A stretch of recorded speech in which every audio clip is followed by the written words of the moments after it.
O bilmirəm, onu ödəyim, bilmirəm, bunu ödəyim. Qoca xəstə anam gözləri görmür, bir gözü vapşe görmür, biri də dumanlı görür. Yəni həkim də gəlib baxıb görə bilər. Necə deyim, mən öz evimə niyə pul ödəyirəm? Anam yazdıqdır. Qalıb daha şəraitsiz evdir, hamam işləmir, su gəlmir, vedriyə su doldurur. Mənim imkanım yoxdur. Kanalımıza müraciət edən Şirvan şəhər sakini Mehriban Əliyeva bildirir ki, 2016-cı ildə anası xanım İbrahimovanın tanışı olduğu Kamil Soltanov onun etibarından sui-istifadə edərək yaşlı qadını banka aparıb və onun adına olan evi girov qoyaraq killi miqdarda kredit götürüb. Mehriban Əliyevanın sözlərinə görə Soltanov ev sahibəsinə sadəcə 1000 manat verərək həmin məbləğlə qadının həbsdə olan oğlunun azadlığa çıxmasına kömək edəcəyini və götürülən krediti isə sahibi olduğu nar bağından əldə edilən gəlirlə ödəyəcəyini vəd edib. O həmçinin xanım İbrahimovaya bu məsələ barədə heç kimə məlumat verməməyi tapşırıb. Bir neçə ay ödəniş etdikdən sonra Kamil Soltanov tərəfindən heç bir ödəniş həyata keçirilməyib. Məsələyə Hacıqabul rayon məhkəməsi baxaraq Soltanovun 10.000 manat ödəniş etməsi barədə qərar çıxarsa da, bu günə qədər bu qərar icra olunmayıb. Mehriban Əliyeva qeyd edir ki, bank ailəsinin yaşadığı evi borcun ödəməməsi səbəbilə əllərindən almağa çalışır. O bildirir ki, ailə böyük çətinliklər hesabına borcun bir qismini özü ödəyib və hər ay müəyyən məbləğdə ödəniş etməyə çalışır. Lakin ailə haqlı olaraq bu borcun əsas səbəbkarı olan şəxsin məsuliyyət daşıması və bu pulu onun ödəməsini tələb edir. Onların dediyinə görə müraciət etdikləri bütün qurumların qapıları üzlərinə bağlanıb. Məsələ ilə bağlı qarşı tərəf Kamil Soltanovla əlaqə yaratmağa çalışsaq da, zənglərimiz cavabsız qaldı. Xanım İbrahimova və Mehriban Əliyeva ölkə rəhbərliyindən bu işin nəhayət ki, ədalətli həllini tapması və onlara köməklik göstərilməsi üçün müraciət edirlər. Məsələ ilə bağlı bütün maraqlı tərəflərin də mövqeyini işıqlandırmağa hazırıq. Daha ətraflı video sujetdə. Əliyeva Mehriban, Əliş qızı, mənim anam elə bir alladıblar anamı, Kamil, bir də Mirzəfər. Alladıblar, evi girov qoyublar anama, deyiblər ki, heç kim bilməsin, qızım bilməsin, oğlum bilməsin, sənlə pul verəcəm, 1000 manat qarşılığında. Gediblər evi, amma anam gedib qol çəkib, pulu alıb, plantasiyası var, nar plantasiyası var, nəyi var. Onunla elə bir evi də zalıq qoyub, anama qol çəkdirib, 1000 manat müqabilində. Anam da oğlu həbsdə olduğuna görə ki, o pulu alsın, həbsdə oğlu var. Yəni ağladım anamı, pulu ödəməyib. Nə qədər pul götürüb? 25.000 pul götürüb. Bankdan. Bankdan pul götürüb, evi girov qoyub, həm də özünün plantasiyasına. Nar plantasiyasına, yəni işi üçün. İşi üçün, ay sağ ol. Gətirib mənim anama 1000 manat pul verib, 1-2 ay ödəyib, sonra pulu ödəməyib, elə bir necə deyim. İndi ağladıb da, mənim anam da heç kim bilməsin, heç kim bilməsin. Heç kim Gətirib pulu verəcəm, gətirib pulu 4 il müddətdən sonra ev banka keçib, mən xəbər tutmuşam. Ödəniş etmədiyinə görə? Ödəniş etmədiyinə görə ev banka köçüb, bankdan mənə evə gəliblər. Anam məcbur olub, çağırıb mənə ağlaya-ağlaya deyib ki, ay bala, bəs mən belə bir iş görmüşəm, mənə bağışla, mən sənə deməmişəm. Mən o moment bilmişəm ki, mənim evim banka köçüb, bankimdir.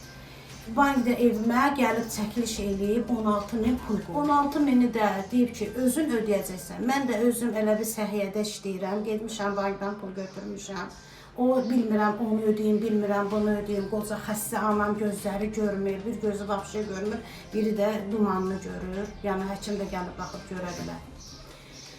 Necə deyim, mən öz evimə pul ödəyirəm. Qabağından elə bir köməklik eləyiblər, mənə düz qoş eləyiblər ki, demişəm dədəmin evidir, anamın evidir, hökumətə qalmasın. Gedmişəm, öz gücümə qabağından pul ödəmişəm, aylığa qoymuşam, öz evimə ay-bay pul ödəyirəm, hamısı da sənədlərim də, çeklərim də əlimdədir. Hər ayda mənə alladır, Azqabul məhkəməsi də mənə elə bir gedmişəm, Azqabul məhkəməsi də onun boynuna 10.000 pul qoydu ki, sən bu 10.000-i bunlara ödəməlisən. Həmən o pul götürən şəxsə? Həmən pul götürən Kamil adında şəxsə. Kamil adı, o da orada söz verir, bir dəfə də görə tutublar, saxlayıblar orada ki, boynuna qoyublar, qol çəkdiriblər ki, o 10.000-i mən ödəyəcəm. Söz verib məhkəmədə ki, mən 10.000-i bunlara ödəyəcəm. Deyib ki, ay bayır mən 300 manat, ən az aşağısı 300 manat, 500 manat hər ay mən gətirəcəm bu pulu, 10 mini buna verəcəm. Bu da mənə ödəmir pulu. Hər ayın axırı 15-i deyir, gah deyir ayın 15-i, gah deyir ayın axırı. Sağıma görə qorxuram, heç nə deyə bilmirəm. Yəni deməyim odur ki, mən öz evimə, özüm pulumu ödəyirəm. 8 mindən qədər borcum qalıb, ödəyib elə bir 8 mindən sonra evə təmizlik kağızını alacam. Hansı ki, o pulu o götürüb ödəmir. Qohum deyil də. Qohum deyil, prosta tanışdı da, belə tanışdığı ilə yaxın bir evli kimi olublar, həmən o Mirzəfərlə, Mirzəfər adında şəxslə. O da bələdiyyədə işləyir, bilmirəm, harada işləyir. Yəni belə başa dönür. Mirzəfər kimdir bəs? Mirzəfər odur da, bələdiyyədə. Mirzəfər sizin nəyiniz olur? Heç nəyimdir, elə bir tanışdı, xalamın tanışıdır, xalam onu gətirib, Kamillə gəliblər. İkisi tanışdır, yəni Mirzəfərlə. Mənim xəbərim olmadan anama deyirlər. 4 il keçəndən sonra bunu gəlib alladıblar, bununla gedib, bu da mindiriblər maşına, aparıblar, qol çəkib, pulu alıblar, gətirib 1000 manat buna pul veriblər. Çəkilib durublar kənarda. 4 ildən sonra da mən xəbər tutmuşam. Xəbər tutandan sonra da gec idi də bank evə. Baxın, hazırda deyirsiniz ki, məhkəmə şeylikdə qərar verib. Bəs məhkəmə qərarı nəyə görə icra olunmur? Əgər məhkəmə öhdəlik qoyubsa. Neçə dəfələrlə getmişəm, axırda mənə deyib ki, gəl əgər verməsə, gəl yenə təzədəndən, 15 gün mənə verdi ki, orada məhkəmədə. 15 gün bunu saxlamışıq, 15 sutka vermişik, indi buraxırıq, bu pulu ödəsin. Əgər ödəməsə, 1 ildir də ödəmir. Yəni, yanvarda 1 il oldu. 1 ildən də çoxdur. Hər ay deyir, ayın axırı, ayın 15-i. Ayın axırı, ayın 15-i ödəmir. Yəni, özüm ödəyirəm, anamın pensiyasına, dərmanını ala bilmirəm, gözün əməliyyat etdirə bilmirəm. Mənim 10 minimi versin, əl çəkimdə olmam. Mən öz evimə niyə pul ödəyirəm? Anam yazdıqdır. Qalıb daha şəraitsiz evdir, hamam işləmir, su gəlmir, vedriyə su doldurur. Mənim imkanım yoxdur. Mən özüm də səhiyyədə xadimə işləyirəm. Yəni özüm onu dolandırıram, pensiyasında evə verirəm, öz evimə verirəm. Bunu Allah götürər, boşver. Mehriban xanım Əliyevə, cənablar prezidentə mənə köməklik eləsin. Mənim heç kimim yoxdur. Bir anamdır, bir özümə. Mən öz evimi, mən istəyirəm ki, pulun qaytarsınlar, öz evimi.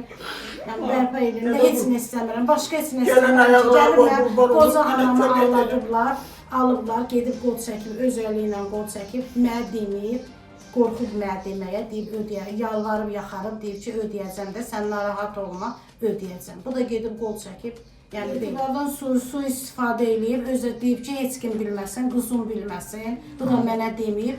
Onda mən xəbər tutmuşam ki, bank gəlib evimi bağlayıb.